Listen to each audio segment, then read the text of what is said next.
Guys, good morning. Welcome back to Sushma Kannada vlogs. 9:30 vlog start ಮಾಡ್ತಾ ಇದ್ದೀನಿ. ಹಬ್ಬದ ದಿನ ಅವೇನು ಕ್ಲೀನ್ ಮಾಡಿರಲ್ಲ, ಹಬ್ಬ ಮಾಡಲ್ವಲ್ಲ ಗೈಸ್. ಬಟ್ ಮನೆ ಕ್ಲೀನ್ ಮಾಡಿ ದೀಪ ಹಚ್ತಿ. ಬಟ್ ಲೇಟ್ ಆಗುತ್ತೆ. ಏನೋ ತಿಂಡಿನೂ ಮಾಡಿಲ್ಲ, ಏನೂ ಇಲ್ಲ. ನಾನು 8 ಗಂಟೆಗೆ ಎದ್ದೆ. ನಮ್ಮ ಮಮ್ಮಿ ಅಡುಗೆ ಮನೆಯೆಲ್ಲ ಒರೆಸಿದ್ರು. ಅಷ್ಟರಲ್ಲಿ ನೀರು ಬಿಟ್ಟರು. ನೀರೇನು ಸ್ವಲ್ಪನೇ ಬೇಕಿದ್ದಿದ್ದು. ನೆನೆ ಎಲ್ಲ ನೀರು ಇಟ್ಕೊಂಡಿತ್ತು ಅಮ್ಮ ಬೇರೆ ಕಡೆ.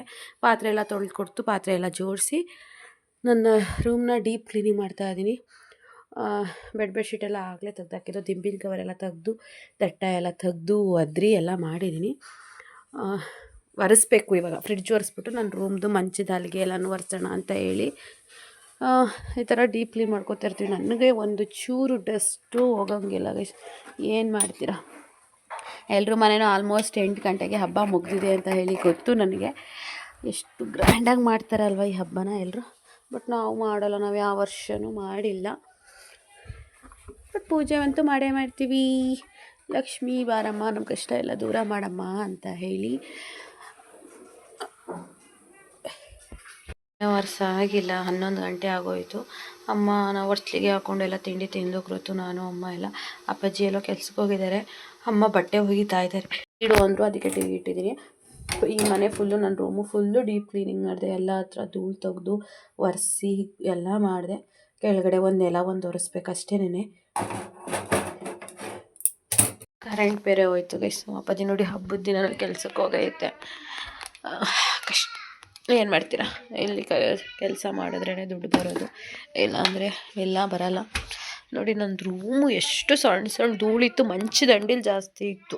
ಫುಲ್ ಎಲ್ಲ ಕ್ಲೀನ್ ಮಾಡಿದೆ, ಒರೆಸ್ಬೇಕು. ಬೆಡ್ಶೀಟ್ ಅಮ್ಮ ಇದನ್ನು ಕವರ್ ಕೊಡು ಅಂತ ನಾನು ಕೊಟ್ಟಿದ್ದೆ. ಕವರೆಲ್ಲ ಒಗೆದು ಎಲ್ಲ ಮತ್ತೆ ಇನ್ನೊಂದು ಸಲ ಎಲ್ಲ ಹೊಸ್ದಾಗಿ ಹಾಕೋಣ. ಬೆಡ್ಶೀಟ್ ಹಾಕಬೇಡ ಇರು ಅಂತು. ನಾನು ಬೆಡ್ಶೀಟ್ ಒಗಿಸ್ಬೇಕಾಗಿತ್ತು. ಇವತ್ತು ಆಗೋಲ್ಲ, ಇನ್ನೊಂದು ದಿನ ಒಗೆಯೋಣ ಅಂತು. ಅದಕ್ಕೆ ಬೆಡ್ಶೀಟು ಅಂದರೆ ಹೊಚ್ಕೋತೀವಲ್ಲ ಬೆಡ್ಶೀಟು ಮತ್ತು ಅದು ಕವರು ಇನ್ನೊಂದು ದಿನ ಒಗೆದು ಎಲ್ಲ ಇದು ಮಾಡ್ಕೋಬೇಕು. ಇವಾಗೆಲ್ಲ ಧೂಳು ಎತ್ತಿದ್ದೀನಿ. ಎಲ್ಲ ಹಬ್ಬ ಮುಗಿಸ್ಕೊಂಡು ತಿಂಡಿ ತಿನ್ಕೊಂಡು ಟೀ ಕುಡ್ಕೊಂಡು ಕೂತಿದ್ರೆ ನಾವು ಇನ್ನೂ ಮನೆ ಒರ್ಸೋಕ್ಕಾಗಿಲ್ಲ ಫ್ರೆಂಡ್ಸ್. ನಾನು ನಮ್ಮ ಸ್ವಂತ ಇದ್ದಾಗ 2 ವರ್ಷ 5 ಗಂಟೆ ರಾತ್ರಿಗೆ ಎದ್ದು ಪೂಜೆ ಮಾಡಿವೆ. ಇವಾಗ ಎಲ್ಲನೂ ಬಿಟ್ಬಿಟ್ಟಿದ್ದೀನಿ. 2 ವರ್ಷ ಆ ಥರ ಪೂಜೆ ಮಾಡಿದೆ ಲಕ್ಷ್ಮೀ ಹಬ್ಬದ ದಿನ ಬೆಂಗಳೂರಲ್ಲಿ. ಇವಾಗ ಎಲ್ಲನೂ ಬಿಟ್ಬಿಟ್ಟಿದ್ದೀನಿ. ವರ್ಷ ಆಯಿತು. ಎಷ್ಟು ನೀಟಾಗಿ ಕಾಣ್ತಿದೆ ಅಂದರೆ ಮನೆ ಫ್ಯಾನ್ ಹಾಕ್ಬಿಟ್ಟಿದ್ದೀನಿ. ಈಶ್ವರ ಕೃತಮ್ಮಂಗೆ ಹೇಳ್ಕೊಟ್ರೆ ಕೃತಮ್ಮ ಈ ಥರ ಬರಿತಾ ಇದ್ದಾಳೆ. ಲಾ ಬರಿ, ಆ ಬರಿ, ಸಾ ಬರಿ ಅಂತ ಹೇಳಿದ್ರೆ ಬರಿತಾ ಇದ್ದಾಳೆ. ಶ ಯಾರ ಲವ ಶೇಷ ಶ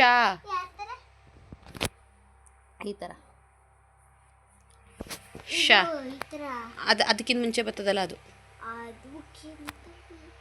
ಬೇಗ ಬರಿ ಮಗನೆ. ಸ್ನಾನ ಮಾಡಿ ಮಾಮಿಗೆ ದೀಪ ಹಚ್ಬೇಕು ತಾನೇ ಇವತ್ತು. ಮಾಮಿ ಹಬ್ಬ. ಬಾರಿಲ್ಲ ಶಾ ಗೊತ್ತಿಲ್ಲ. ಈಗ ನಾನೇ ನಮ್ಮ ಕೃತಿ ಎಲ್ಲಾನು ಬರೀತಾಳೆ ಅಂತ ಹೇಳಿದ್ದೀನಿ. ಕೊಡಿಲಿ, ಕೊಡು, ಹೇಳ್ಕೊಟ್ಟನು. ಬಡ್ಡಿದೆ. ಸಿಂಪಲ್ ಪೂಜೆ ನಡೀತಾ ಇದೆ. ಇವಾಗ ಆಲ್ರೆಡಿ ಮಧ್ಯಾಹ್ನ 2:30 ಏನೋ ಆಗಿದೆ. ಸಿಂಪಲಾಗಿ ಈ ಥರ ಪೂಜೆ ಮಾಡ್ತಾ ಇದ್ದೀವಿ. ಈಗ ಪೂಜೆ ಮುಗಿಸಿ ನಾನು ಸಾಲಿಗ್ರಾಮಕ್ಕೆ ಹೋಗಬೇಕು. ಸ್ವಲ್ಪ ಕೆಲಸ ಇದೆ. ಏನು ಎತ್ತ ಅಂತ ಹೇಳಿ ಆಮೇಲೆ ಹೇಳ್ತೀನಿ. ನಿಮ್ಮದೆಲ್ಲ ಪೂಜೆ ಮುಗಿಸಿ ಎಲ್ಲರದು ಎಲ್ಲ ರೆಸ್ಟ್ ಮಾಡ್ತಿರ್ತೀರ ಅಂತ ಹೊತ್ತು. ಎಲ್ರಿಗೂ ಮತ್ತೊಮ್ಮೆ ವರಮಹಾಲಕ್ಷ್ಮಿ ಹಬ್ಬದ ಶುಭಾಶಯಗಳು ಫ್ರೆಂಡ್ಸ್. ಉರಿತಾನೇ ಇದೆ ನೋಡಿ. ಈಗ ಪೂಜೆ ಮಾಡೋಣ. ನಾನು ತುಂಬ ದಿನಗಳಲ್ಲ ತಿಂಗಳುಗಳಾಗೋಗಿತ್ತು. ಆಲ್ಮೋಸ್ಟ್ ಒಂದು 4 ತಿಂಗಳು ಬೇರೆ ಆಗಿದೆ ನಾನು ದೇವ್ರ ಮನೆಗೆ ಹೋಗಿ ದೀಪ ಹಚ್ಚಿ. ಬಟ್ ಹಬ್ಬ ಇವತ್ತಿನ ಸ್ವಲ್ಪ ದೀಪ ಹಚ್ಚೋನಾಗ ಯಾಕೋ ಆಗ್ತಾಯಿಲ್ಲ ಅಂದರು. ಹಾಗಾಗಿ ನಾನೇ ಸ್ನಾನ ಮಾಡಿ ದೇವ್ರಿಗೆ ದೀಪ ಹಚ್ತಾ ಇದ್ದೀನಿ. ಸಿಂಪಲ್ಲಾಗಿ ಪೂಜೆ ಮಾಡಿಕೊಂಡು ಲಕ್ಷ್ಮೀ ನಮ್ಮ ಮನೆಗೂ ಬಾರವ ಅಂತ ಕರಿತಾ ಇದ್ದೀನಿ. ಆ್ಯಕ್ಚುಲಿ ಇದು ಶುಕ್ರವಾರ ವ್ಲಾಗು, ಬಟ್ ನಾನು ಇದನ್ನು ಮಂಗಳವಾರ ಅಪ್ಲೋಡ್ ಮಾಡ್ತಾ ಇದ್ದೀನಿ. ವಿಡಿಯೋ ನೆನ್ನೆಲೆ ಹಾಕಬೇಕಿತ್ತು. ನಾನು ನೆನ್ನೆ ಹಾಕೋಕ್ಕಾಗಿರಲಿಲ್ಲ. ಸಂಡೇ ಒಂದು ತುಂಬ ಬ್ಯಾಡ್ ನ್ಯೂಸ್ ಇದೆ ನೋಡಿ. ಇಲ್ಲಿ ಪೂಜೆ ಮಾಡ್ತಾಯಿದ್ದೀನಿ. ಬಟ್ ಹೇಳ್ಕೊತಾ ಇರೋದು ತುಂಬ ನೋವಿನ ಸಂಗತಿ. ಇವತ್ತು ಸೋಮವಾರ, ಬಟ್ ಭಾನುವಾರ ನಾನು ಹರಿನಹಳ್ಳಿಗೆ ಹೋಗಿದ್ದೆ. ಹೋಗಿ ಅಲ್ಲಿಂದ ಗುಲಾಬಿನ ಅಲ್ಲೇ ಹಾಕಿ ಕಾರಲ್ಲಿ ಬಂದ್ವಿ. ಯಾಕಂದರೆ ಚಾಂದು ಅವ್ರ ಮಾವಿಗೆ ಹುಷಾರಿರಲಿಲ್ಲ, ಹೆಲ್ತ್ ಇಶ್ಯೂಸ್ ತುಂಬ ಆಗಿ ಬೆಟ್ಟದಪುರದಲ್ಲಿ ಇಲ್ಲ ಆಗಲ್ಲ, ಸೊ ಮೈಸೂರು ಕರ್ಕೊಂಡೋಗಿ ಅಂತೇಳಿ ಬರ್ದು ಕೊಟ್ಟಿದ್ರು. ಸ್ವಾಗತ ಚಾಂದು ಅವ್ರು ಬರೋದು ಲೇಟ್ ಆಗುತ್ತೆ ಅಂತೇಳಿ ನಾನು ಹೊರಟು ಬಂದೆ ಅವ್ರ ಜೊತೇಲಿ. ಏನಂತ ಹೇಳಿದ್ರೆ ತುಂಬ ಬೇಜಾರಾಗ್ತಾಯಿದೆ. ನಾನೀಗ ವಾಯ್ಸ್ ಓವರ್ ಕೊಡ್ತಾಯಿದ್ದೀನಿ ಅಂತ ಹೇಳಿದ್ರು ಕೂಡ ಹಾಸ್ಪಿಟಲಲ್ಲಿ ಕೂತ್ಕೊಂಡು ಕಾರಲ್ಲಿ ಕೂತ್ಕೊಂಡು ವಾಯ್ಸ್ ಓವರ್ ಕೊಡ್ತಾಯಿದ್ದೀನಿ. ಅಂದರೆ ನೀವು ಅನ್ಕೋಬೋದು ಆ ಥರ ತುಂಬ ಸೀರಿಯಸ್ ಥರ ಇನ್ನೂ ಏನೂ ಹೇಳಿಲ್ಲ, ಚೆನ್ನಾಗಿದ್ದಾರೆ. ಹಾಗಾಗಿ ನಮಗೂ ಕೂಡ ಒಂಥರ ಸಮಾಧಾನ. ಹಾಗಾಗಿ ನಾನು ವಿಡಿಯೋ ಎಡಿಟ್ ಮಾಡ್ತಾಯಿದ್ದೀನಿ. ಚಾಂದು ಸ್ವಾಗತ ಅವರು ಕೂಡ ಮಧ್ಯರಾತ್ರಿಯಲ್ಲಿ ಬಂದರು. ಸೊ ಡಾಕ್ಟರ್ ಹತ್ರ ಬರ್ತಾನೇ ಇದ್ದಾರೆ. ಇವಾಗ ಆಲ್ರೆಡಿ ಒಂದು ರೌಂಡು ಮಾತಾಡ್ಕೊಬಂದು 10 ಗಂಟೇಲಿ. ಇವಾಗ ಮತ್ತೆ ಡಾಕ್ಟ್ರು ಕರೆದ್ರು ಅಂತ ಇವಾಗ ಸ್ವಾಗತ ಅವರು ಹೋದರು. ಎಲ್ಲ ಇಲ್ಲೇ ಇದ್ದೀವಿ. ನೋಡೋಣ. ತುಂಬ ಬೇಜಾರಾಗ್ತಾ ಇದೆ ಈ ವಿಚಾರನ ನಿಮ್ಮ ಹತ್ರ ಹೇಳ್ಕೊಳ್ಳೋಕ್ಕೆ. ಅವರು ಒಂದೊಂದು ರಿಪೋರ್ಟ್ ಬರ್ತಿದ್ದಂಗೆ ಹೇಳ್ತಾ ಇದ್ದಾರೆ ಏನೆಲ್ಲ ಹೆಲ್ತ್ ಇಶ್ಯೂಸ್ ಆಗಿದೆ, ಯಾಕೆ ICUಗೆ ಅಡ್ಮಿಟ್ ಮಾಡಿದ್ದೀವಿ, ಏನು ಎತ್ತ ಅಂತ ಹೇಳಿ. ನೆಕ್ಸ್ಟು ವ್ಲಾಗಲ್ಲಿ ನಿಮಗೆ ಗೊತ್ತಾಗುತ್ತೆ. ಸೊ ತುಂಬ ಅಂದರೆ ತುಂಬ ಬೇಜಾರಲ್ಲಿದ್ದೀವಿ. ಮದುವೆ ಆಗಿ ಮಗನ ಮದುವೆ ಆಗಿ 3 ತಿಂಗಳಿಗೆ ಇವರು ಈ ಥರ ಹುಷಾರು ತಪ್ಪಿಟ್ಟಿದ್ದಾರೆ. ಸೊ ಬೇಗ ಹುಷಾರಾಗ್ತಾರೆ ಅಂತ ನಾನು ಅಂದ್ಕೊಂಡಿದ್ದೀನಿ, ರಾಯರ ಆಶೀರ್ವಾದ ಇದ್ದರೆ. ಸೊ ನೀವು ದಯವಿಟ್ಟು ನನ್ನ ಕಡೆಯಿಂದ ನೀವು ಕೂಡ ಎಲ್ಲ ಪ್ರೇಯರ್ ಮಾಡಿ ರಾಯರ ಹತ್ರ ಬೇಗ ಹುಷಾರಾಗಿ ಡಿಸ್ಚಾರ್ಜ್ ಆಗಲಿ ಅಂತ ಹೇಳಿ. ನೋಡೋಣ ಏನಾಗುತ್ತೆ. ಒಂದೊಂದು ರಿಪೋರ್ಟಲ್ಲಿ ಒಂದೊಂದು ಥರ ಹೇಳ್ತಾ ಇದ್ದಾರೆ, ಬಟ್ ತುಂಬ ಸೀರಿಯಸ್ ಥರ ಏನು ಇಲ್ಲ ಅಂತ ಹೇಳಿದ್ದಾರೆ ಸದ್ಯದ ಮಟ್ಟಿಗೆ. ಹಾಗಾಗಿ ನಾವು ಕೂಡ ಸ್ವಲ್ಪ ಸಮಾಧಾನವಾಗಿದ್ದೀವಿ. ನೆಕ್ಸ್ಟು ಶುಕ್ರವಾರ ವ್ಲಾಗೇನೆ ಏನಾಗಿದೆ ಎಂತ ಆಗಿದೆ ಅಂತೇಳಿ ಮುಂದೆ ಬರುತ್ತೆ. ಸೊ ನೋಡಿ, ನಾನು ಸಾಲಿಗ್ರಾಮ ಹೋಗಿದ್ದೆ. ನನಗೆ ಕೋಲ್ಡ್ ತುಂಬ ಜಾಸ್ತಿ ಆಗಿತ್ತು ಅಂತೇಳಿ ಇಂಜೆಕ್ಷನ್ ಹಾಕಿಸ್ಕೊಳ್ಳೋಕ್ಕೆ ಮೈ ಫೇವ್ರೇಟ್ ಬರ್ಗರ್ ತಿನ್ಕೊಂಡು ಬಂದೆ ನಾನು. ಒಂದು ಇಂಜೆಕ್ಷನ್ ಹಾಕಿಸ್ಕೊಂಡು. ಬಟ್ ಕಾಲಲ್ಲಿದ್ದೆ ನಾನು ಅವತ್ತು ಶುಕ್ರವಾರ, ಕರೆಕ್ಟಾಗಿ ವ್ಲಾಗ್ನೇ ಮಾಡ್ಕೊಂಡಿಲ್ಲ. ಆಮೇಲೆ ನೋಡ್ರಿ ನಾನು ವ್ಲಾಗೇ ಮಾಡಿಲ್ವಲ್ಲ ಅಂತ ಹೇಳಿ ಗುಲಾಬಿನ ನಿಲ್ಲಿಸ್ದೆ. ಬಿಕಾಸ್ ತುಂಬ ಅಂದರೆ ತುಂಬ ಮಳೆ ಬರ್ತಾಯಿತ್ತು.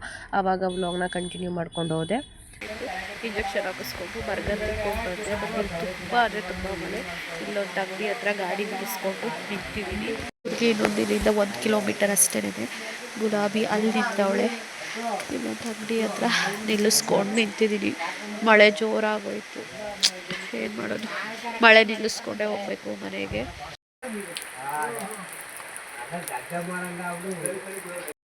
ಜಾಸ್ತಿನೇ ಆಯಿತು. ನಾನು ತಲೆನ ನೋಡಿ ಹಿಂದೆ ಕಟ್ಬಿಟ್ಟೆ. ಹಿಂಬಲಿ ವೇಲ್ ಕಟ್ಟಿದ್ನಲ್ವ, ವೇಲ್ನು ತೆಗ್ದಾಕ್ತೆ. ಹೋಗ್ಬೇಕಾದ್ರೆ ಬೇಕಾದ್ರೆ ಕಟ್ಕೊಳಕ್ಕಾಯ್ತದೆ ಅಂತ ಹೇಳಿ ನಿಂತಿದ್ದೀನಿ. ಎಷ್ಟು ಜನ ಇದ್ದಾರೆ ಇಲ್ಲಿಂದ 1 ಕಿಲೋಮೀಟ್ರು ಹೋಗೋಕ್ಕೆ. ಮಳೆ ಬಿಡ್ತಾ ಇಲ್ಲ, ಏನು ಮಾಡಲಿ. ಕೃತು ಆಲ್ರೆಡಿ ಕಾಲ್ ಮಾಡಿದ್ದೆ. ಕೃತಿಗೆ ಐಸ್ ಕ್ರೀಮ್ ಬೇಕು ಅಂತ ಹೇಳಿದ್ದು. ಕೃತಿಗೆ ಐಸ್ ಕ್ರೀಮ್ ತೊಗೊಂಡಿದ್ದೀನಿ. ನಂಗೆ ಮತ್ತೆ ಶೀತ ಇದಾಗ್ತಾ ಇದೆ. ಇಂಜೆಕ್ಷನ್ ಹಾಕಿಸ್ಕೊಂಡಿದ್ದೀನಲ್ವ, ಸ್ವಲ್ಪ ನಿದ್ದೆ ಬರ್ತಾ ಇದೆ ನನಗೆ. ಮನೆಗೆ ಹೋಗಿ ಮಲ್ಕೊಳ್ಳೋಣ ಅನ್ನೋಷ್ಟರಲ್ಲಿ ಮಳೆಗೆ ಸಿಗಾಕೋಗ್ಬಿಟ್ಟೆ. ಏನು ಮಾಡೋದು. ಇಲ್ಲೆಲ್ಲೋ ಸ್ವಲ್ಪ ಜಗಳಗಳಾಗ್ತಾ ಇತ್ತು. ನಮ್ಗೆ ಯಾಕದೆಲ್ಲ. ಈಗ ನಮ್ಮ ಗುಲಾಬಿನ ಒಳಿಕೆ ಹಾಕ್ಬೇಕು ಇವಾಗ. ಏನು ವಿಡಿಯೋ ಏನಂತ ರೀಲ್ಸ್? ಸರಿ, ಏನಂತ ಅಜ್ಜಿ ಅಲ್ಲಿ ಹೋಗಿರೋದು ಇನ್ನೂ ಬಂದಿಲ್ಲ ಸಾವ್ಗೆ. ಸರಿ, ಎಲ್ಲ ಹಿಡ್ಕೊ. ಗಾಡಿ ಗುಲಾಬಿನ ಒಳಗೆ ಹಾಕ್ತೀನಿ. ಆಲ್ಮೋಸ್ಟ್ ಟೈಮ್ ಬಂದು 4 ಗಂಟೆ 4:15 ಏನೋ ಆಗಿತ್ತು. ಸಾಲಿಗ್ರಾಮದಿಂದ ಬಂದವಳು. ಹಾಗೆ ಸ್ವಲ್ಪ ಹೊತ್ತು ಮಲ್ಕೊಂಡಿದ್ದೆ. ಇಂಜೆಕ್ಷನ್ ಹಾಕಿಸ್ಕೊಂಡಿದ್ನಲ್ವ, ತುಂಬ ನಿದ್ದೆ ಬಂದಂಗೆ ಆಗ್ತಿತ್ತು. ಬಟ್ ಮಲ್ಕೊಳ್ಳೇ ಇಲ್ಲ, ಎದ್ದು ಬಂದೆ. ಏನೋ ಗಲಾಟೆ ಆಗ್ತಿತ್ತು ಅಂತ ಹೇಳಿ. ಅದಾದಮೇಲೆ ನಮ್ಗೆ ಯಾಕೆ ಬೇರೆಯವ್ರ ವಿಚಾರ ಅಂದ್ಬಿಟ್ಟು ಸುಮ್ಮನೆ ನಮ್ಮ ಪಾಡ ನಾವು ಕೂತಿದ್ದು. ಅದಾದಮೇಲೆ ಇನ್ನು ವೆಹಿಕಲ್ಸ್ ಎಲ್ಲ ಓಡಾಡ್ತಿರ್ತಾವಲ್ವ, ಸೇಫ್ಟಿ ಗುಲಾಬಿನ ಒಳಗಡೆ ಹಾಕೋಣ ಅಂತ ಹೇಳಿ. ಮೊನ್ನೆ ರಾತ್ರಿ ಬೇರೆ ಯಾರೋ ಕಾರಣ ನಾಯಿ ಕಲ್ಲೊಡಿತೀನಿ ಅಂತೇಳಿ ನಮ್ಮನೆ ಸಂಪತ್ರ ಎಲ್ಲ ಕಲ್ಲೊಡ್ಬಿಟ್ಟಿದ್ದಾರೆ, ಜಲ್ಲಿ ಕಲ್ಲನ್ನ. ಗುಲಾಬಿಗೆ ಅಥವಾ ನಮ್ಮ ಅಪ್ಪಾಜಿ ಬೈಕ್ 2 ಬೈಕ್ ನಿಂತಿರ್ತವೆ. ಏನಾದರೂ ಬಿದ್ದರೆ ಈಗ ಲಕ್ಷಾಂತರ ರೂಪಾಯಿ ಕೊಟ್ಟು ಗಾಡಿ ತೊಗೊಂಡಿರ್ತೀವಿ. ಡ್ಯಾಮೇಜ್ ಆದರೆ ಯಾರು ಕಟ್ತಾರೆ? ಅದೊಂದು ಸ್ವಲ್ಪ ನಮ್ಮಮ್ಮ ಮೊನ್ನೆ ರಾತ್ರಿ ಎಲ್ಲ ಜಗಳ ಆಯಿತು, ಬೀದಿಲಿ ಬೈತು. ಮನೆ ತಗ ಬಂದ್ಬಿಟ್ಟು ವಾಪಸ್ ಮಾಡ್ಬಿಟ್ಟು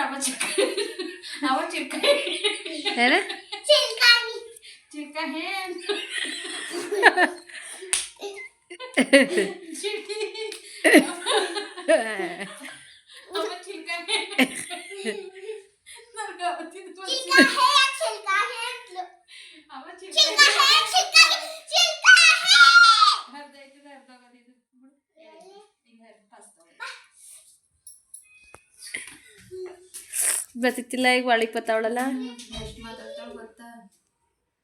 ಒಂದು 23 ಮಿನಿಟ್ಸ್ ಲೈವ್ ಹೋಗಿದೆ. ಲೈವ್ ಎಂಡ್ ಮಾಡಿ ನಮ್ಮ ಅಮ್ಮೇನೋ ಕಾಮಿಡಿ ಹೇಳ್ತಾಯಿದ್ರು, ಕೇಳಿಸ್ಕೊಂಡು ಟೀ ಇಡು ಅಂತ ಹೇಳಿದ್ರು. ನಾನು ಬೇರೆ ಸಾಲಿಗ್ರಾಮ ಬರ್ಬೇಕಾದ್ರೆ ಕೃತುಮಂಗ ಐಸ್ ಕ್ರೀಮ್ ತೊಗೊಬಂದೆ. ಬಟ್ ಹಾಲು ತೊಗೊಬರ್ಲಿಲ್ಲ, ಹಾಲು ಖಾಲಿ ಆಯಿತು. ಅಪ್ಪಾಜಿ ಕೆಲಸದಿಂದ ಬರ್ಬೇಕಾದ್ರೆ ತಂದೆ ತರ್ತಾರೆ ಹಾಲು.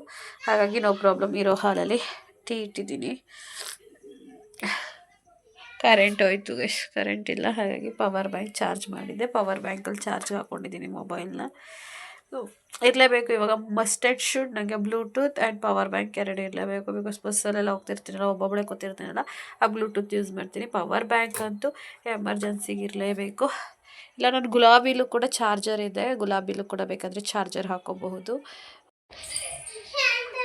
ಚಿನ್ನು ಎಷ್ಟು ಚಂದು ರತ್ತೆ ಮಾವನ್ ಕಾಲ್ ಮಾಡಿ ಇವಾಗ ಎಷ್ಟು ಮಾತಾಡಾಯಿತು. ಟೈಮ್ ಬಂದು 7 ಗಂಟೆ ಆಗೋಯ್ತು. ಟೀ ಇಟ್ಟಿದೆ, ಅಪ್ಪಾಜಿ ಬಂದು ಟೀ ಇಡು ಅಂದರು. ಟೀ ಇಡ್ತಾ ಇದ್ದೀನಿ. ಇಲ್ಲಿ ಮಸಾಲೆ ರುಬ್ಕೊಳ್ಳೋಕ್ಕೆ ಎಲ್ಲವನ್ನ ಹಾಕ್ಕೊಂಡಿದ್ದೀನಿ. ಮಮ್ಮಿ ತರಕಾರಿ ಕಟ್ ಮಾಡಿಕೊಡ್ತಾ ಇದ್ದಾರೆ. ತೊಂಡೆಕಾಯಿ ಮತ್ತು ಬೀನ್ಸ್ ಹಾಕಿ. ಅಪ್ಪಾಜಿ ಪಾಪ ಕೆಲಸದಿಂದ ಈಗ ಬಂದು ಕೂತಿದ್ದಾರೆ, ಅವರು ಟೀ ಕೊಡಬೇಕು. ಇಲ್ಲಿ ಕಾಯಿ ತುರಿಬೇಕು, ಕಾಯಿ ಇಟ್ಕೊಂಡಿದ್ದೀನಿ. ಟೀ ಕೊಟ್ಬಿಟ್ಟು ಕಾಯಿ ತುರಿದು ಮಸಾಲೆ ರುಬ್ಬಿ ಸಾಂಬಾರು ಮಾಡಬೇಕು. ಅದರಲ್ಲಿ ಬೇಳೆ ನೆನೆ ಹಾಕಿದ್ದೀನಿ ಆ ಜಗ್ಗಲ್ಲಿ. ಎಷ್ಟೊಂದು ಕೆಲಸ ಇದ್ದಾವೆ ಅಲ್ವಾ. ನಿಮ್ಮ ಮನೆಯೆಲ್ಲ ಏನು ಸ್ಪೆಷಲ್? ನಮ್ಮಮ್ಮ ಪಾಯಸ ಮಾಡೋದ ಅಂತು. ಬಟ್ ನಂಗೆ ಶೀತ ಆಯ್ತಲ್ವ, ನಂಗೆ ಆಯ್ತಾ ಇಲ್ಲ, ಬೇಡ ಮಮ್ಮ ಇನ್ನೊಂದು ಸಲ ಮಾಡ್ಕೊಳ್ಳೋಣ ಅಂತ ಹೇಳಿದೆ. ನಮ್ಮಮ್ಮ ಏನಾದರೂ ಮಾಡಬೇಕು ಅಂದರೆ ನಮ್ಮನ್ನು ಕೇಳುತ್ತೆ ಮಾಡೋದಾ ಬೇಡವಾ ಅಂತ ಹೇಳಿ. ನಿಮ್ಮ ಮನೆ ಹಬ್ಬಕ್ಕೆ ಏನು ಸ್ಪೆಷಲ್ ಮಾಡಿದ್ರಿ ಅಂತ ಹೇಳಿ ಕಮೆಂಟ್ ಮಾಡಿ. Friends, good morning, welcome back to Sushma Kannada vlog. Sorry, ನಿನ್ನೆ ವ್ಲಾಗ್ನ ಏನು ಮಾಡಲಿಲ್ಲ. ತೋರಿಸ್ತಾ ಇದ್ದೀನಿ ಎಲ್ರಿಗೂ ಗುಡ್ ಮಾರ್ನಿಂಗ್ ಹೇಳಿ. ಯಾರದು ಆ ಪಾಪು? ಯಾರದು ಕಳೆಯ ಹಾಲು ಚೆಲ್ಕೊಂಡು ಚಿನ್ನು ಸುಡೋದನ್ನ. ತುಂಬ ದಿನ ಆದಮೇಲೆ ಅಲ್ಲಿ ಒಟ್ಟು ಕಾಲು ಹಾಕ್ಕೊಡಮ್ಮ ಅಂದು ಹಾಲು ಕೊಟ್ಟೆ. ಸುಡ್ತೈತೆ ಹಾಲು. 6:30, ಇವಳೀಗ 7:30 ಹೋಗಬೇಕು. ಫ್ರೆಂಡ್, ಶನಿವಾರ ಅಲ್ವಾ, PT ಮಾಡಿಸ್ತಾರೆ. 7:30ಇಂದ 12:30 ಮಧ್ಯಾಹ್ನಕ್ಕೆಲ್ಲ ಬಂದುಬಿಡ್ತಾಳೆ. ಮುದ್ದಮ್ಮ ಎಲ್ರಿಗೂ ಗುಡ್ ಮಾರ್ನಿಂಗ್ ಹೇಳಿ. ಚಿನ್ನವತ್ತು ಮಾತಾಡ್ತೀನಿ ಅಂದೆ. ಸರಿ ಬಿಡು, ಬೇಡ ಚೆಲ್ಲಿದ್ರೆ ಹಾಲನ್ನ ಪಾಪು. ನಾನು ಸುಮ್ಮನಿರಲ್ಲ ಬಿಡು, ನಾನು ಬಿಟ್ಕೊಡ್ತೀನಿ ಬಿಡು. ಹೇಳ್ತಾ ಇದ್ದೀನಿ ತಾನೇ ಪಾಪ. ರಾತ್ರಿ ನಾನು ಊಟನೇ ಮಾಡಲಿಲ್ಲ. ಊಟ ಮಾಡೋಂಗಿರಲಿಲ್ಲ, ಹಸಿವಿರಲಿಲ್ಲ. ಇವಳು ಸ್ವಲ್ಪ ಹಾಲಲ್ಲಿ ಊಟ ಮಾಡಿದ್ಲು. ಅಪ್ಪಾಜಿನ ಸಾವತ್ರ ಹೋದ್ರು, ಅವರು ಊಟ ಮಾಡಲಿಲ್ಲ. ಅಮ್ಮ ಒಬ್ಬರೇ ಊಟ ಮಾಡಿದ್ದು, ಅಮ್ಮ ಮತ್ತು ಪಾಪು ಇಬ್ಬರೇ. ರೆಡಿ ಆದಲು. ಇನ್ನೂ 7 ಗಂಟೆನೇ ಆಗಿಲ್ಲ, 6 ಗಂಟೆ 55 ನಿಮಿಷ. ಹೊಸ ಯೂನಿಫಾರ್ಮು ಮೊನ್ನೆ ಇಸ್ಕೊಬಂದಿದ್ದು. ಇದಕ್ಕೆ 700 ರೂಪೀಸ್. ಟೋಟಲು 2600 ಪ್ಲಸ್ 700 ಎಷ್ಟಾಯಿತು? 3300. 3 ಜೊತೆ ಯೂನಿಫಾರ್ಮು ಕೊಟ್ಟಿರೋದು. ಸಾಲ ಮಾಡಿಕೊಟ್ಟಿದ್ದೆ ಗೈಸ್. ಸಾಲ ಎಲ್ಲ ತೀರಿಸ್ಬಿಟ್ಟೆ. ಇವಾಗ ಒಂದು 4,000 ಸಾಲ ಮಾಡಿದ್ದೆ. ಅಮ್ಮು, ಕ್ರೀಮ ಹಾಕ್ಕೊಂಡು ಅದನ್ನು ಕೈಗೆ ಹಾಕಬೇಕು, ತೋಳ್ಗೆ. ಯೂನಿಫಾರ್ಮ್ಗೆಲ್ಲ ಒರೆಸ್ಕೋತಾರಾ? ಹೈರ್ಲೈನರ್ ಹಾಳು ಮಾಡಿದೆಯಲ್ಲ, ಏನು ಇಕ್ಕೋತೀಯ ಇವಾಗ? ಎಲ್ಲನೂ ಹೈರ್ಲೈನರ್ ಇಲ್ಲ ಇವಾಗ.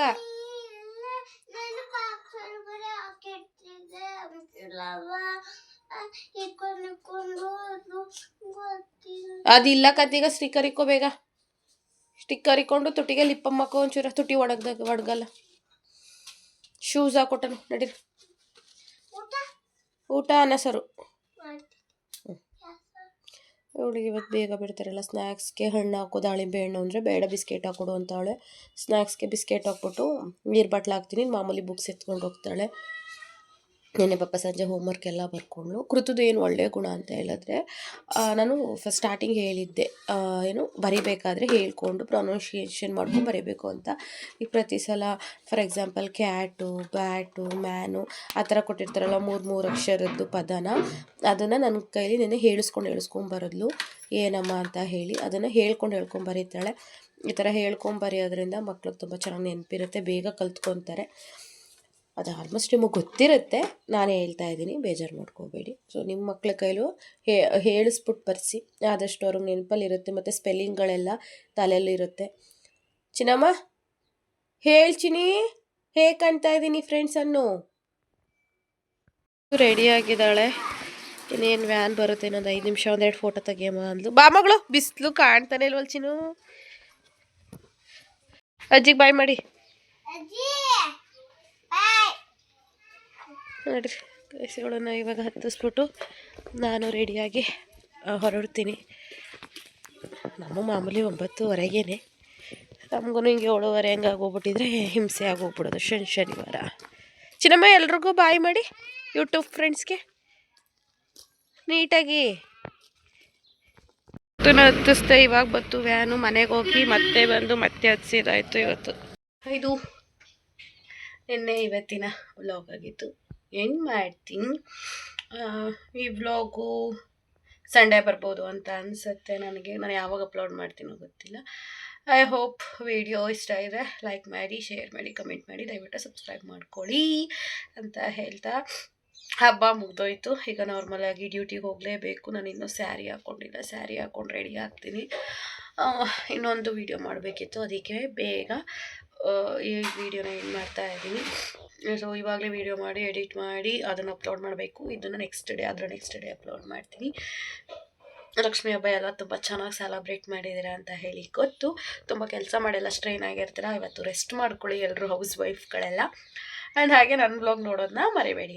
ಶುಕ್ರವಾರದ ಬ್ಲಾಗ್ ಎಲ್ಲ ನೋಡ್ಕೊಬಂದ್ರಲ್ಲ ವರಮಹಾಲಕ್ಷ್ಮಿದು. ಆ್ಯಕ್ಚುಲಿ ಎಂಡ್ ಮಾಡಿದೆ, ಬಟ್ ಯಾಕೋ ಮಾತಾಡಬೇಕು ಅಂತ ಅನ್ನಿಸ್ತು. ಹಾಗಾಗಿ ಕ್ಯಾಮ್ರಾ ಆನ್ ಮಾಡ್ಕೊಂಡು ಕೂತಿದ್ದೀನಿ. ಆಲ್ಮೋಸ್ಟ್ ಟೈಮ್ ಇವತ್ತು ಸೋಮವಾರ 11 ಗಂಟೆ 8 ನಿಮಿಷಗಳಾಗಿದೆ. ಹೌದು, ಹುಷಾರಿಲ್ಲ. ಯಾರಿಗೆ ಅಟ್ಲೀಸ್ಟ್ ನೀವು ಹೇಳಿದ್ದೀರಾ, ಯಾರಿಗೆ ಅಂತನಾದರೂ ನೀವು ಹೇಳ್ಬೋದಿತ್ತಲ್ವ ಅಂತ ಹೇಳಿ ಕಮೆಂಟ್ಸ್ ಬಂದೇ ಬರುತ್ತೆ. ಐನು ಯಾರಿಗೆ ಅಂದರೆ ಚಾಂದು ಅವರ ಮಾವಿಗೆ, ಸ್ವಾಗತ ಅವ್ರ ಅಪ್ಪಗೆ ಹುಷಾರಿಲ್ಲ. ಸೊ ICU ಅಲ್ಲಿ ಅಡ್ಮಿಟ್ ಆಗಿದ್ದಾರೆ. ತುಂಬ ಅಂದರೆ ತುಂಬ ಓಡಾಡಿದ್ದೀವಿ. ಏನು ಎತ್ತ ಅಂತ ನಾನು ಈ ವ್ಲಾಗಲ್ಲಿ ಹೇಳೋಕ್ಕಾಗಲ್ಲ, ಬಿಕಾಸ್ ಆ ವ್ಲಾಗು ಇದೆ. ಅಟ್ಲೀಸ್ಟ್ ಹುಷಾರಿಲ್ಲ ಅಂತ ನಾನು ಹೇಳಿದ್ನಲ್ಲ, ನಿಮ್ಗೆ ಇನ್ಫಾರ್ಮ್ ಮಾಡಬೇಕಿತ್ತು. ಯಾರಿಗೆ ಏನು ಅಂತ ನೀವು ಕೇಳ್ತೀರಾ, ಅದಕ್ಕೋಸ್ಕರ. ಬಟ್ ನಾಳೆ ವ್ಲಾಗಲ್ಲಿ ನಾನು ಸ್ವಲ್ಪ ವೀಡಿಯೋ ಮಾಡ್ಕೊಂಡಿದ್ದೀನಿ. ಆದಷ್ಟು ನಮಗೆ ಎಷ್ಟಾಗುತ್ತೆ ಅಷ್ಟು ಮಾಡ್ಕೊಂಡಿದ್ದೀನಿ. ಅದನ್ನೇ ನಾನು ನಾಳೆ ಹಾಕ್ತೀನಿ. ನಾಳೆ ಆಗಿಲ್ಲ ಅಂದರೆ ನಾಡಿದ್ದು ಆ ಥರ ಆಗ್ತೀನಿ. ಯಾಕಂದ್ರೆ ನಾವು ಹಾಸ್ಪಿಟ್ಲಲ್ಲಿ ಇರೋದ್ರಿಂದ ಡೈಲಿ ಬೇಸಿಸಲ್ಲಿ ವೀಡಿಯೋ ಹಾಕೋಕ್ಕಾಗಲಿಲ್ಲ ಅಂದರೆ ಯಾರೂ ಬೇಜಾರು ಮಾಡ್ಕೋಬೇಡಿ. ಹಳೆ ವೀಡಿಯೋಸ್ನೇ ನೋಡಿ ಸಪೋರ್ಟ್ ಮಾಡಿ. ಸ್ವಾಗತ ಅವ್ರ ಅಪ್ಪಗೆ ಹುಷಾರಿಲ್ಲ, ICU ಅಲ್ಲಿದ್ದಾರೆ. ಇವಾಗ ಸ್ವಾಗತ್ ಅವರು ಡಾಕ್ಟ್ರು ಮತ್ತೆ ಕರೆದ್ರು ಅಂತ ಹೇಳಿ ಹೋಗಿದ್ದಾರೆ. ಒಂದು ರೌಂಡ್ ಆಲ್ರೆಡಿ ಡಾಕ್ಟ್ರು ಮಾತಾಡಿದ್ರು ನಮ್ಮ ಜೊತೆ ಎಲ್ಲ, ಏನೇನಿದೆ ಅಂತ ಹೇಳಿ. ನೆಕ್ಸ್ಟ್ ವ್ಲಾಗಲ್ಲಿ ನಿಮಗೆ ಗೊತ್ತಾಗುತ್ತೆ ಅವ್ರಿಗೆ ಏನೇನೆಲ್ಲ ಸಮಸ್ಯೆ ಆಗಿದೆ ಏನು ಅಂತ ಹೇಳಿ. ಪಾಪ ಚಾಂದು ಸ್ವಾಗತ್ ಅವರು ಮಧ್ಯರಾತ್ರಿ 2 ಗಂಟೆಯಲ್ಲಿ ಬಂದರು ಕಾರಲ್ಲಿ. ಸ್ವಾಗತ್ ಅವ್ರ ಕಾರಲ್ಲೇ ಪಾಪ 8, 9 ಎಷ್ಟೇ ಅವರೇ 9 ಅವರ 10 ಅವರ ಆಫ್ ಮಾಡು ಫೋನ 10 ಅವರು ಗಾಡಿ ಓಡಿಸ್ಕೊಂಡು ಪಾಪ ಬಂದಿದ್ದಾರೆ. ಮಧ್ಯರಾತ್ರಿ 2 ಗಂಟೆಲಿ ರೀಚ್ ಆದರೂ ನಾನು ಬೇರೆ ಬೆಳಗಾನ ನಿದ್ದೆ ಮಾಡಿರೋದು. ಏನಕ್ಕೆ ನಿದ್ದೆ ಮಾಡಿಲ್ಲ, ಏನು ಎತ್ತ, ಅದೆಲ್ಲ ನಿಮಗೆ ನಾಳೆ ವ್ಲಾಗಲ್ಲಿ ಗೊತ್ತಾಗುತ್ತೆ ಏನು ಪ್ರಾಬ್ಲಮ್ ಆಗಿದೆ ಏನು ಅಂತ. ಬಟ್ ಬೇಜಾರಲ್ಲಿರೋದಂತೂ ನಿಜ. ಅಲ್ಲೇ ಕೂತಿದ್ದಾಳೆ, ನೋಡ್ಬೋದು ನೀವು. ಸೊ ಏನು ಹೇಳಕ್ಕೆ ಇಷ್ಟಪಡ್ತೀಯ? ತುಂಬ ಅಂದರೆ ಅಪ್ಪ ಅನ್ನೋಳು. ಅದೇ ನನ್ನ ತಂಗಿ ಅದೇ ಹೇಳ್ತಿಲ್ಲ. ಎಷ್ಟು ಒಂಥರ ಹಿಂಸೆ ಅಂದರೆ ಜನಗಳು ನೋಡಿದ್ರೆ ಅವರು ನಾರ್ಮಲ್ ಪೇಷಂಟ್ಸೇ ಇರ್ಬೋದು, ನಾವು ಸೀರಿಯಸ್ ಆಗಿನೇ ಅಡ್ಮಿಟ್ ಮಾಡಿರೋದು. ಬಟ್ ಅವ್ರನ್ನೆಲ್ಲ ನೋಡ್ತಿದ್ರೆ ಏನೋ ನಮಗೆ ಮನಸ್ಸೆಲ್ಲ ಭಾರ ಟೈಮೇ ಓಡ್ತಾ ಇಲ್ಲ ಒಳಗೆ. ಒಂದೊಂದು ನಿಮಿಷನೂ 1 ಅವರ್ ಕಳೆದಂಗೆ ಆಗ್ತೈತೆ. ಅದಕ್ಕೆ ನಮ್ಗೆ ಏನೋ ಒಂಥರ ಅನ್ನಿಸ್ತು. ಆ್ಯಂಡ್ ಕೂರಕ್ಕೂ ಜಾಗ ಇರಲಿಲ್ಲ, ಅದಕ್ಕೆ ಕಾರಲ್ಲಿ ಬಂದ್ವಿ. ಅವ್ರ ಅಮ್ಮನ ಬಿಟ್ಬಿಟ್ಟು ಏನಾದರೂ ಇದ್ರೆ ಕಾಲ್ ಮಾಡಿ ಅಂತ ಸ್ವಾಗತ ಅವರು ಹೋಗಿದ್ದಾರೆ. ಇವಾಗ ನಾನು ಬೇರೆ ರಾತ್ರಿ ಬೆಳಗಾನ ನಿದ್ದೆ ಮಾಡಿಲ್ಲ ನಾನು, ಅದಕ್ಕೆ ಕರೆದ್ರೆ ಹೋಗೋಕ್ಕಾಗುತ್ತೆ ಅಂತ. ಒಂದು ಸ್ಪೇಸ್ ಇಲ್ಲ ಅಲ್ಲಿ ಕೂತ್ಕೊಳ್ಳೋಕೆ, ಅಷ್ಟು ಪೇಷಂಟ್ಸು ಜಾಸ್ತಿ ಇದ್ದಾರೆ ಈ ಹಾಸ್ಪಿಟಲಲ್ಲಿ. ಅದೇ ನಾನು ಹೇಳ್ದಂಗೆ ನೆಕ್ಸ್ಟ್ ವ್ಲಾಗಲ್ಲಿ ಎಲ್ಲ ಡೀಟೇಲ್ಸು ಗೊತ್ತಾಗುತ್ತೆ ನಿಮಗೆ. ಸೊ ಅಷ್ಟೇ. ನಮಗೆ ಅದೇ ನನಗೂ ನನ್ನ ತಂಗಿಗೂ ಏನು ನೆನಪಾಗ್ತಿದೆ ಅಂದರೆ, ಲಾಸ್ಟ್ ನಮ್ಮ ಸಂತೂನ ICUಲಿ ಹಾಕೊಂಡಾಗ ನಾವು ಒಂಥರ ತುಂಬ ಅನುಭವಿಸ್ಬಿಟ್ಟಿದ್ದೀವಲ್ಲ, ಅದೆಲ್ಲ ನೆನಪಾಗ್ತಾ ಇದೆ. ಐ ಹೋಪ್ ಬೇಗ ಹುಷಾರಾಗ್ತಾರೆ, ಏನೂ ಪ್ರಾಬ್ಲಮ್ ಇಲ್ಲ ಅಂತ ನಮಗೆ ನಾವೇ ಧೈರ್ಯ ಮಾಡಿಕೊಂಡು ಇದು ಮಾಡ್ತಾಯಿದ್ದೀವಿ. ನೆಕ್ಸ್ಟ್ ವ್ಲಾಗಲ್ಲೂ ಸಿಗೋಣ. ಬಾಯ್ ಮಾಡಿಬಿಡವ. ಸೊ ಮಾತಾಡೋಕ್ಕೆ ಯಾರಿಗೂ ಮೂಡಿಲ್ಲ, ಸಾರಿ. ನನಗೆ ಹುಷಾರಿಲ್ಲ, ಶೀತ ಕೆಮ್ಮಲಾಗಿ ನಾನು ಕೂಡ ಇದ್ದೀನಿ. 3 ಟ್ಯಾಬ್ಲೆಟ್ ನುಂಗಿದ್ದೀನಿ ನಾನು. ನನ್ನ ಮುಖ ನೋಡಿದ್ರೆ ನಿಮ್ಗೆ ಗೊತ್ತಾಗ್ತಾ ಇರ್ಬೋದು ಎಷ್ಟು ಡಲ್ಲಾಗಿ ಕಾಣ್ತಾ ಇದೆ, ನಿದ್ದೆ ಇಲ್ಲ ಅಂತ ಹೇಳಿ. ಬಟ್ ಇವಾಗ ಬೆಟರ್ ಆಗಿದ್ದಾರೆ ಗೈಸ್, ಅದಂತೂ ನಾನು ಹೇಳಬಲ್ಲೆ. ಚೆನ್ನಾಗಿದ್ದಾರೆ. ಆ ಧೈರ್ಯದ ಮೇಲೆ ನಾವು ಇಲ್ಲಿ ಕಾರಲ್ಲಿ ಬಂದು ಕೂತಿದ್ದೀವಿ. ಆ್ಯಂಡ್ ICUಲಿ ಇರೋದ್ರಿಂದ ಡಾಕ್ಟ್ರು ನರ್ಸ್ ಎಲ್ಲ ಇದ್ದಾರೆ. ಸ್ವಾಗತ್ ಅವರು ಕೂಡ ಅಲ್ಲೇ ಇದ್ದಾರೆ. ಏನಾದ್ರು ಇದ್ದರೆ ಬೇಕಾದ್ರೆ ಕಾಲ್ ಮಾಡ್ತೀನಿ ಅಂತ. ಅವ್ರು ಚೆನ್ನಾಗಿದ್ದಾರೆ, ಚೆನ್ನಾಗಿ ತಿಂಡಿ ಎಲ್ಲ ತಿಂದರು, ಮಾತಾಡಿದ್ರು ಅಪ್ಪ. ಆ ಧೈರ್ಯದ ಮೇಲೆ ನಾನು ಕಂಫರ್ಟಬಲ್ ಆಗಿದ್ದೀನಿ. ಓಕೆ, ಒಂಚೂರು ವೀಡಿಯೋ ಎಡಿಟ್ ಮಾಡಿ ಹಾಕೋಣ ಅನ್ನೋ ಧೈರ್ಯದ ಮೇಲೆ ಇದ್ದೀನಿ. ತುಂಬ ಬೇರೆ ಥರ ಆ ಲೆವೆಲ್ ಆಗಿದ್ದಾರೆ. ನಿಜವಾಗ್ಲೂ ಮೊಬೈಲ್ ಮುಟ್ಟೋಕ್ಕೂ ನಮಗೆ ಮನಸ್ಸು ಬರ್ತಾ ಇರಲಿಲ್ಲ. ಆಲ್ರೆಡಿ ಇದು ಶುಕ್ರವಾರದ ವೀಡಿಯೋ, ಅದನ್ನು ನಾನು ಕಂಟಿನ್ಯೂ ಮಾಡ್ತಾ ಇರೋವಂಥದ್ದು. ಸೊ ಇನ್ನೊಂದು ರಿಪೋರ್ಟ್ ಬರಬೇಕು ಅಂತ ಹೇಳಿದ್ದಾರೆ, ಏನು ಎತ್ತ ಅಂತ ಕನ್ಫರ್ಮ್ ಮಾಡ್ತೀನಿ ಅಂತ ಹೇಳಿ. ಸೊ ಅಷ್ಟು ಈ ಸದ್ಯಕ್ಕೆ ನಾನು ಇಷ್ಟು ಮಾತ್ರ ನನ್ನ ಕೈಲಿ ಹೇಳೋಕ್ಕೆ ಸಾಧ್ಯ. ನೆಕ್ಸ್ಟು ನಿಮ್ಗೆ ಏನಾದರೂ ಏನು ಎತ್ತ ಅಂತ ಗೊತ್ತಾಗಬೇಕು ಅಂದರೆ ನೆಕ್ಸ್ಟ್ ವ್ಲಾಗ್ ತನಕ ನೋಡಲೇಬೇಕು ನೀವು. ಇನ್ನೇನು ಹೇಳೋಕ್ಕಿಲ್ಲ ಗೈಸ್. ಹಾಸ್ಪಿಟ್ಲಲ್ಲಿದ್ದೀನಿ ಅಷ್ಟೇ. ಸೊ ಪ್ರೇಯರ್ ಮಾಡಿ ನನಗೋಸ್ಕರ ನಾವೆಲ್ಲ ಪ್ರೇಯರ್ ಮಾಡ್ತಾಯಿದ್ದೀವಿ. So bye guys.